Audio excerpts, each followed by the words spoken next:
Agartala rail station এলাকায় পুলিশের অভিযানে ফের বড়সড় সাফল্য। ট্রলি ব্যাগে করে গাঁজা নিয়ে যাওয়ার সময় উমর ফারুক নামে এক যুবককে আটক করে পুলিশ। তল্লাশি চালিয়ে তার কাছ থেকে উদ্ধার হয় প্রায় 11 কেজি নিষিদ্ধ গাঁজা, যার আনুমানিক কালোবাজারি মূল্য প্রায় 2 লক্ষ টাকা।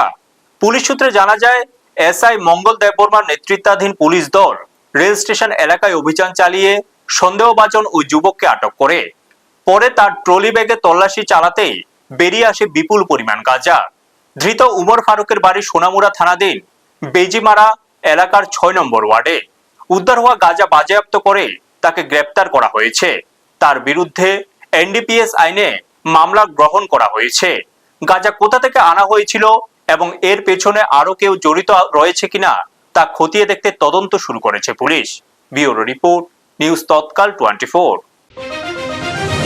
27 অগস্ট 2026 সকালবেলা আমাদের আগরতলা জিআরপি থানার অফিসার এসআই মঙ্গল দেববর্মা ওনার স্টাফ সহ আগরতলা স্টেশনে যখন চেকিং করছিলেন, ওই সময় সোনামুড়ার একটা ছেলেকে উনি সন্দেহজনকভাবে একটা ট্রলি সহ পান।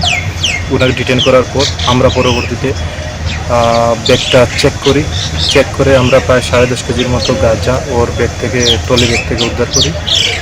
তারপরে আমরা সেটা সিজ করি, একটা মামলা নিচ্ছি বর্তমানে। তো মামলা নেওয়ার পরে আমরা ওকে কোর্টে পাঠাবো। যে 10.5 কেজি গাঁজা আমরা উদ্ধার করেছি তার বাজার মূল্য প্রায় 2 লক্ষ টাকা হবে। আমরা ইনভেস্টিগেশন করছি, তার পিছনে যারা জড়িত আছে তাদেরকে। আপনারা দেখছেন নিউজ তৎকাল 24।